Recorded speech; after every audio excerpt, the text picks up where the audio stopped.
اور اس نے سوچا کہ اب اس قافلے کو یہاں روکنا مناسب نہیں ہے، لہذا جتنی جلدی ہو سکے اس کو مدینہ منورہ کی طرف روانہ کر دیا جائے۔ قربان جائیے عزیزان ملت اسلامیہ، اس قید خانے سے سب کو نکالا جاتا ہے اور نکالے کے بعد یزید مردود جو ہے وہ حضرت سید سجاد، حضرت عابد بیمار زین العابدین کو اپنے پاس بلواتا ہے۔ زنجیروں میں جکڑے ہوئے زین العابدین جب یزید کے سامنے آتے ہیں تو یزید کہتا ہے زین العابدین عابد بیمار، اب تو جو ہونا تھا ہو گیا، اب جو تمہاری خواہش ہو مانگو پوری کر جائے گی۔ حضرت سید سجاد نے ارشاد فرمایا نادان کیا تو خواہش پوری کرے گا، تیری جو خواہش تھی وہ تو پوری کر دیا، اب کیا تو خواہش پوری کرے گا۔ البتہ میرے 3 سوال ہیں، ان تینوں سوالوں کو میرے پورا کر۔ وہ یزید نے کہا بتاؤ وہ کون سا 300 سوال ہے؟ تو حضرت زین العابدین نے کہا آج جمعہ کا دن ہے، آج جمعہ کا دن ہے اور آج کا خطبہ ہم سنائیں گے، آج کا خطبہ ہم پڑھائیں گے۔ پہلا سوال تو یہ ہے کہ آج کا خطبہ ہم سنائیں گے، اور دوسرا سوال یہ ہے کہ ہمارے اس قافلے کو واپس کربلا بھیج اور کربلا بھیج تاکہ ہم اپنے شہداء کی لاشوں کو زمیندوز کر سکے، ان کو اپنے ہاتھوں سے دفن کر سکے۔ اس نے کہا منظور ہے۔ تیسرا سوال یہ ہے کہ میرے باپ کا قاتل تیرے دربار میں موجود ہے، میرے باپ کا قاتل تیرے یہاں موجود ہے، اس کو ہمارے حوالے کر تاکہ ہم اسے قتل کرنے کر کے اپنے باپ کا بدلہ لے سکے۔ یزید نے کہا یہ نامنظور۔ تو مسلمانوں یاد رکھو، جو مسلمان جو نبی کا کلمہ پڑھنے والا، جو میدان محشر میں شفاعت نبی کی شفاعت کا امیدوار آج بھی یزید کو امیر المومنین کہتا ہے، امیر المومنین مانتا ہے، وہ کیسے امیر المومنین مانتا ہے مسلمانوں؟ جب اس نے آج لوگ کہتے ہیں اس میں یزید کا ہاتھ نہیں تھا، اس میں یزید کا کارنامہ نہیں تھا، ابن زیاد نے ایسا کیا تھا، لیکن جب امام سجاد نے یزید سے قاتل امام حسین کو طلب کیا تو یزید نے حسین کے قاتل کو حضرت زین العابدین کے حوالے کیوں نہیں کر دیا؟ اس کا یہ مطلب ہوا کہ یزید پورا کا پورا ذمہ دار تھا واقعات کربلا میں۔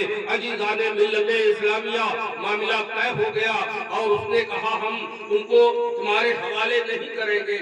قریب ہو گیا، اب جمعہ کا وقت ہوتا ہے، دمشق کی مسجد بھر جاتی ہے، اور جب دمشق کی مسجد مکمل ہو جاتی ہے تو قربان جائیے جامع مسجد ہے، یزید نے اپنے ایک امام کو بھیجا کہ کہیں ایسا نہ ہو کہ یہ امام کا بیٹا امام ہے، کہیں اپنا شجرا نہ بیان کرنا شروع کر دے، کبھی اپنے گھر کا واقعہ نہ بیان کرنا شروع کر دے۔ تو اپنے امام کو جا کے خطبے کے منبر پہ کھڑا کیا، اور وہ جب تبلیغ کرنا شروع کیا، تقریر کرنا شروع کیا، تو ابو سفیان کے جو ہے اس خاندان کا شجرا بیان کرنا شروع کر دیا، اور بنو ہاشم کے خاندان کی پشتیوں پر اور ان کو گالی گلوچ دینا شروع کر دیا۔ قربان جائیے حضرت سید سجاد اس کو جھٹک کر منبر پر کھڑے ہو گئے اور کہا نادان یزید تم نے وعدہ کیا تھا، یہ وعدہ خلافی کیوں کیا؟ ہم خطبہ سنائیں گے، ہم خطبہ پڑھیں گے۔ مسجد میں جتنے لوگ بیٹھے ہوئے تھے سبوں کی یہ خواہش ہوئی نہیں آج یہ خطبہ یہی پڑھیں گے، آج کا خطبہ یہی سنائیں گے۔ غرضے کی وہ مؤذن کھڑا ہوا اذان دینے کے لیے، جب اذان دینے کے لیے کھڑا ہوا اللہ اکبر اللہ اکبر اللہ اکبر اللہ اکبر اشہد ان لا الہ الا اللہ اشہد ان لا الہ الا اللہ اشہد ان محمد رسول اللہ۔ جب مؤذن نے کہا اشہد ان محمد رسول اللہ تو حضرت زین العابدین نے کہا یزید بتا یہ کس کا ڈنکا بج رہا ہے، یہ کس کا کلمہ پڑھا جا رہا ہے، یہ کس کا نام ذکر ہو رہا ہے، یہ کس کا تذکرہ ہو رہا ہے؟ بتا محمد رسول اللہ تیرے نانا ہے کہ میرے نانا ہے؟ بتا یہ محمد رسول اللہ کون ہے؟ ہم ان کی اولاد ہے کہ تو ان کی اولاد ہے؟ یزیدان ملت اسلامیہ ڈانٹ کر کے آپ نے خطبہ سنانا شروع کیا، اور جب اہل بیت اطہار کے مرتبے کو بلند کرنا چاہا، ان کے